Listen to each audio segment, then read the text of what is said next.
के एन माही YouTube channel में आप सभी का स्वागत है।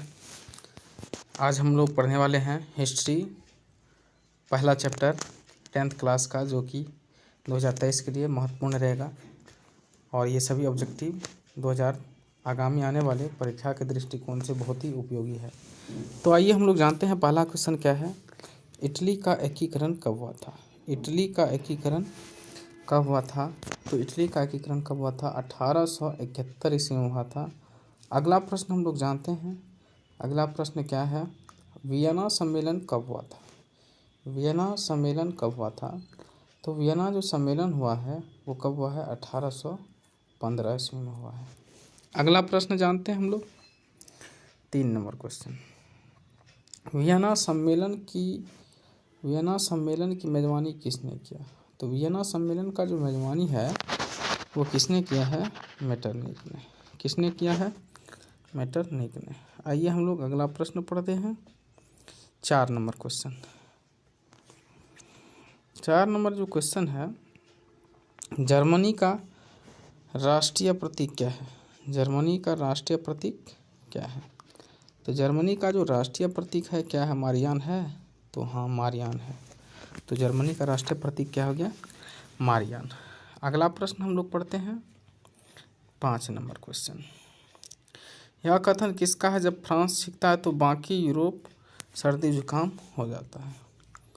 तो बाकी यूरोप को सर्दी जुकाम, तो किसका है यह कथन? मेटरनिख का है। काबुर का है? नहीं। बिस्मार्क का है? नहीं। तो किसका है? मेटरनिख का है। आइए हम लोग 6 क्वेश्चन की ओर बढ़ते हैं। निम्न में से किस वर्ष फ्रांस में राजक्रांति हुई थी? किसमें? फ्रांस में। तो किस वर्ष हुआ था? तो 1789 ईस्वी में फ्रांसीसी क्रांति हुआ था। 9th क्लास में भी पढ़े होंगे। अगला प्रश्न जानते हैं हम लोग, 7 नंबर प्रश्न। तो 7 नंबर क्वेश्चन जो है, ड्यूक मेटरनिख ने किसे हमारी सभ्यता का सबसे खतरनाक शत्रु बताया है? तो किसको बताया है? तो ये है आपका जूसेप्पे मैत्सिनी। कौन है? जूसेप्पे मैत्सिनी। इसको बताया है। कौन बताया है? तो मेटरनिख बताया है कि हमारी जो सभ्यता है, हमारी जो कल्चर है, उसको सबसे बड़ा खतरनाक शत्रु किसे माना है? जोसेफी को। तो आइए हम लोग पढ़ते हैं अगले प्रश्न की ओर। तो अगला जो प्रश्न है वो है आपका, आइए देखते हैं। थोड़ा सा टेक्निकल इशू के कारण, हाँ, आइए हम लोग पढ़ते हैं अगले प्रश्न की ओर। तो अगला जो प्रश्न है वो है, ड्यूक मेटरनिख ने किसे, ये तो हो गया है। अगला है 8 नंबर क्वेश्चन।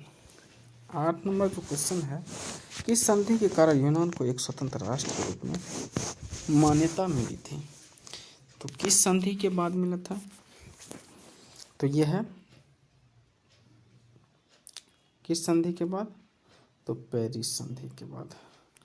आइए हम लोग बढ़ते हैं अगले सवाल की ओर। पेरिस नहीं, यह है आपका कस्तूनतुनिया। ऑप्शन नंबर 4 हो जाएगा। यहाँ है आपका कस्तूनतुनिया। किस संधि? कस्तूनतुनिया। आइए हम लोग बढ़ते हैं अगले प्रश्न की ओर। अगला प्रश्न क्या है? 8 नंबर क्वेश्चन देखते हैं। किस वर्ष जर्मनी को एक स्वतंत्र राष्ट्र घोषित किया गया था? तो किस वर्ष किया गया था? 1871। कब? 1871। अगले प्रश्न की ओर बढ़ते हैं हम लोग। जर्मनी के एकीकरण का श्रेय किसे दिया जाता है? किसे दिया जाता है? तो यह आपका किसको?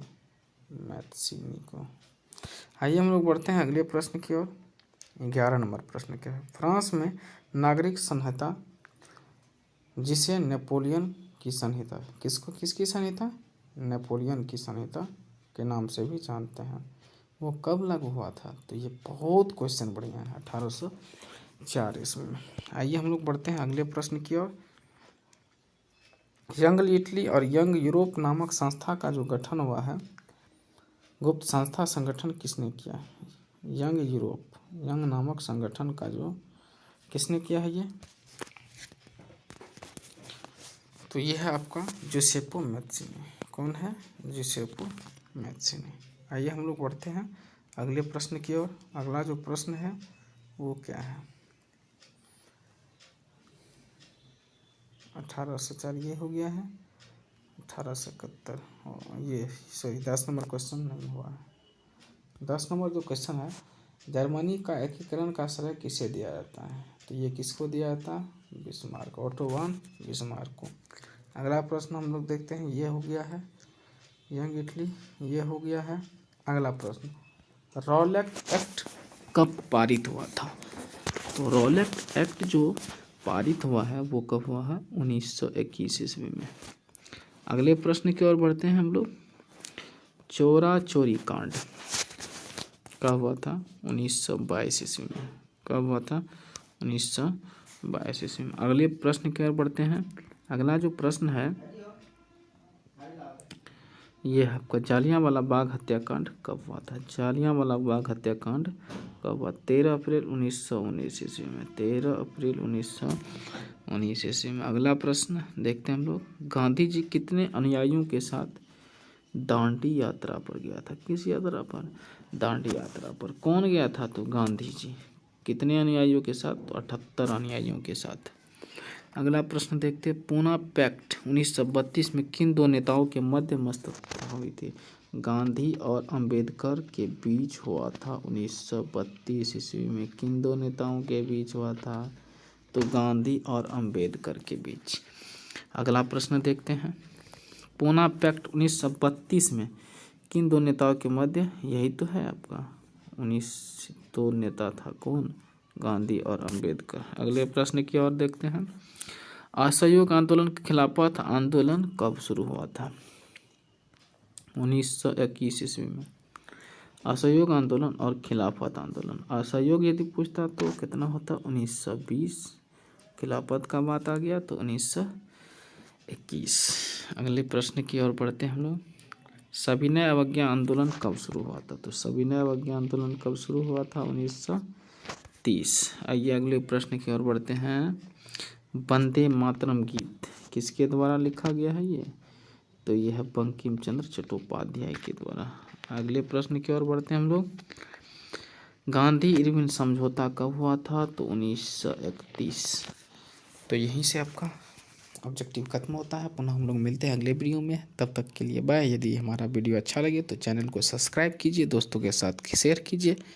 धन्यवाद।